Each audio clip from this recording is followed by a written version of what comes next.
Hey there, and welcome back to this bite-sized episode of the Mission Makers podcast. We're going to dive back into some of our favourite episodes of season 2 and pull out some of the key lessons from our amazing guests that will hopefully inspire and fuel your missions wherever you are in the world. So following on from last week's bite-sized episode, elevating equality is something I feel really strongly about, so it was a privilege to interview Shelley Zalis, who's been bringing visibility to women and transforming workplace cultures for more than 18,000 women with her initiative, The Female Quotient. The Female Quotient hosts several virtual and pop-up experiences in high-profile conferences like the World Economic Forum in Davos, and activates many solutions for change as well as creating metrics for accountability. Shelley is also a Forbes journalist, TED speaker, and an internationally renowned entrepreneur, and so she shares many interesting nuggets on this week's bite-sized episode. So before we go into more of your journey, I want to start off by taking you back to the beginning. I know that growing up, you were one of 4 girls. So looking back and reflecting on what's been a remarkable life, do you think that there was anything about the sisterhood that you experienced that went on to inform the life and the work that you currently do?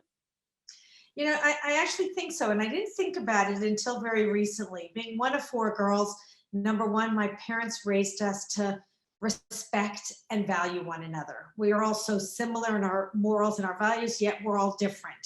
And so realizing that our differences is our greatest strength, and that my mother really instilled confidence in us at a very young age to believe in ourselves. And she used to say, if you don't believe in yourself, no one else will.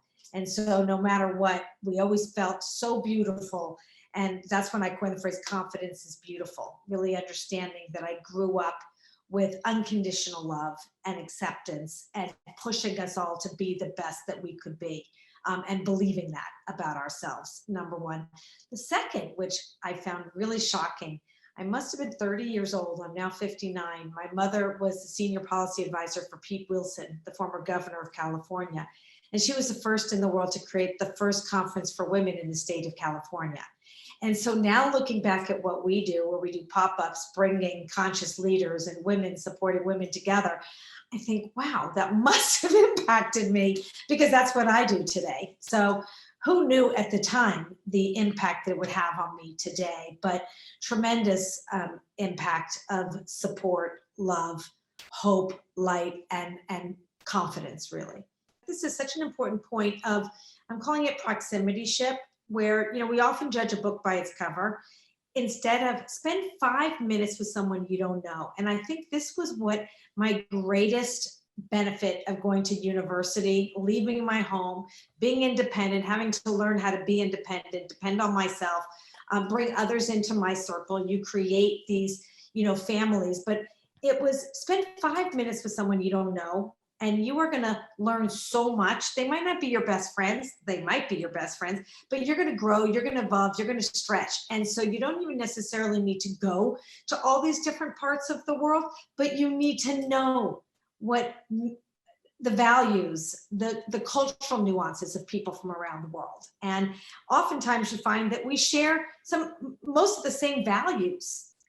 And then it's that point of differentiation that if you embrace it and bring it in and surround yourself with people not like you, that's when you look back one day and say, wow, look how far I've come. Look how much I've grown. Look how far I've stretched myself, pushed myself, and my, my head like blows up with amazing new dimensions that I never would have experienced before.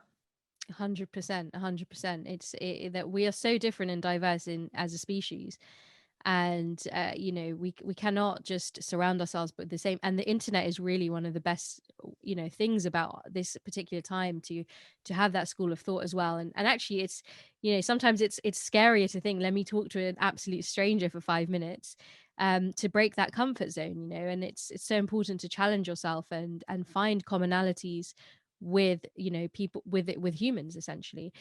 So I love that, and I definitely agree. So after a number of years actually working in research, where you were so successful, you decided to switch gears and set up the Female Quotient to advance equality in the workplace. So talk to me a little bit about that. What was the sort of light bulb moment that led you towards spearheading this movement? It really happened by accident. I sold my company. I'm the pioneer of online research. So if you've ever taken a survey on the internet, sorry, not sorry, but I am the mother of that invention. And I knew that I felt it's very lonely at the top when you are the only woman. You're breaking the barriers. It's how I got my nickname, Chief Troublemaker, breaking all the rules that make no sense, creating new ones so that I could thrive in the workplace and get past the messy middle and rise to leadership. To do that, for me, I needed to start my own company. I sold that company to the third largest research company in the world. And once again, I'm one of two women on a public board of 25. And, knowing that, I've been told there's no room for emotion in the boardroom, or I push people out of their comfort zone, or, all of those things. And, you have an option of agreeing and becoming what you're not, or breaking the rules like I did and creating the new ones so that I could bring my best self to the workplace and also lead by example, like flip legacy leadership. I wanted to create a new form of what we believe leaders should be.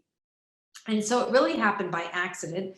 And I talk about all of my most important moves have been heartbeat moments, not cognitive, not rational, not justified, but you follow your heart, female intuition, all of those things that, we talk about all the time. And I just wanted to bring the research industry into technology. I wanted to go to CES, the Consumer Electronics Show in Las Vegas. I heard there was 150,000 people, less than 3% women. Intimidating. Put me in a market research conference anywhere in the world, I'll know someone. I've been in market research 35 years. Put me in technology, I know no one. And so I have two options: don't go, or do what I did, invite a few girlfriends. And I told them to invite their friends. 24 hours later, 50 women showed up. We walked the floor together. Two remarkable things happened. One, every guy's head turned, like, where the heck did all you women come from? And that's when we coined the phrase, power the pack. A woman alone is power. Collectively, we have impact. It was this whoosh. It was just this moment where you walk in and you just feel like you dominate. You own the room. We owned the room as a pack. And the second was I was surrounded by people just like me, work-life balance issues, perfection issues, imposter syndrome, all of those things that we struggle with, too bossy, too emotional, too this, too that. And we finally said, you know what? If there's a boys club, let's have a girls lounge. The opposite of boy is girl. The opposite of club is lounge. And, let's march forward. Well, since then, we've connected 50,000 women across every industry, across 100 countries. Women at the beginning were like, but we're not girls. I said, have you ever heard of a man object to being a boy in the boys club? Never. Why are we creating our own double standards? And that's how the female quotient was born. It just happened, went from a moment to a movement. Now we've evolved Girls Lounge to a quality lounge so that it's a leadership challenge to close the gaps, not a female issue or a female challenge. And, we are helping Fortune 500 close the equity gaps and really advance all women in the workplace from where they are to where they want to go and helping them get there. That's incredible. In that journey, what have been some of the hardest types of people or mindsets that you've encountered to change perspectives?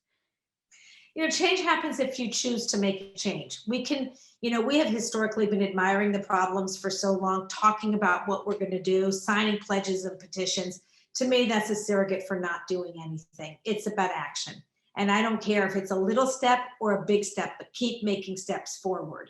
And so, the mindset of those that are this defensive, that I'm doing the best, change is really hard. And a lot of people don't want to change because there's, we always say you got to fail sometimes to grow, right? Failure leads to your greatest successes. A lot of people are afraid of failure. And it's not even failure, it's just making a mistake. Sometimes when you're building something that doesn't exist, you got to try new things. You might be wrong, but you also might be right. And so I think that's, for me, change is choice. And if you are not intentional, you are not willing to assess where you are, where you want to go, and how you're going to get there, and hold yourself responsible and accountable, don't bother, because you're not going to change. So it really is a mindset of openness, of listening to hear, not listening to respond. I heard that the other day. That's how real change happens, not when you just are sitting in status quo going in circles, but you're pushing yourself into the fringe, to that barrier where it's the scary part, right? but it's where true change, happens. It's not going to happen from the inside. We can't forget men who do play a big part in facilitating this much needed change. And I'm sure you get asked this a lot, but what sort of message do you think it's helpful for us as women to put across to our male counterparts, be it our husbands, our partners, sons, brothers? Yeah. Well, first of all, number one, equality starts at home. So partnership, shared, if you have a double income family and you're raising your children, partnership starts at home, equality starts at home, sharing the responsibility starts at home if you want to have two successful working parents. So I think that it really is shared parenting is very important, number one. Number two, gender equality is not a female issue. It's a social and economic issue. So I don't even refer to it as, when people talk about male allies, I'm like, we don't need male allies. It's leadership. Leadership, though, is by default men. Caregiving is by default women. So I just talk about it as a leadership issue. We don't need male allies. We need leadership activists. I don't care if you're a man or a woman, if you are leading the charge where you get to make the choices and the decisions, then I hold you responsible.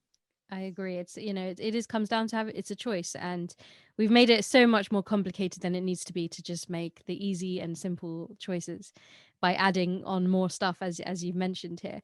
So you famously spoke about wanting to break the rules of corporate America in a TED talk to rewrite the rules of the workplace. What were some of those first 3 rules that you wanted to break? And do you believe that we have to master the rules first in order to break them? No, I think when you master them, they're harder to break. I think that, this is a perfect moment to not even break the rules, but to write the new ones forward, write forward. And they might not all be right, but they will be new and evolved. And so I think that that's the only way you get out of status quo land, and not to get out to get out's sake, to get out because it's necessary, because what we've been doing has not been working. If it's been working, don't break it to break it. Being a troublemaker is not fun. Someone called me the good troublemaker, so I felt like I was the good witch instead of the bad witch. But the rules are just, rules that were written over 100 years ago by men for men, when women just weren't in the workplace. And we're just playing catch up, but we're never going to catch up. The only way we'll catch up is to close the door of inequity, open the new door of opportunity, and move forward with positivity and proactivity. No handbook in any company that I have ever seen that says miss the moments that matter in your family's life. Have you ever seen that? Of course not. That's perception. Perception becomes reality. We need to sneak out. We shouldn't put pictures of our children up because we'll be distracted at work, or, so I think that don't let perception create the reality, because it is definitely, we are missing the mark many times. We have a question here from Jean in London, and he asks, what are your thoughts on why there are less females in motorsport? I know you've had some great conversations with people in motorsport, so there might be some things. It's a great question. What's really amazing about race car driving is it's equal. There's nothing, male strength does not do better than, female strength in the car. It's the agility, it's the flexibility, which, by the way, is a great talent for women. So it is one of those sports that is so primed for equal and to have more female everything, and, not just female drivers, but female mechanics, she-canics, and women in the business of, motor biking and car racing and, Formula One, whatever it is. We have such a big opportunity, and we need diversity. We know that diversity is good for business across the board. A couple of things. I'm the co-founder of See Her. If you could see her, you could be her. So one of the biggest problems is we need more representation. So if women would if we start sharing the stories, I share so many stories of female race car drivers that just encourage the next generation to go into it.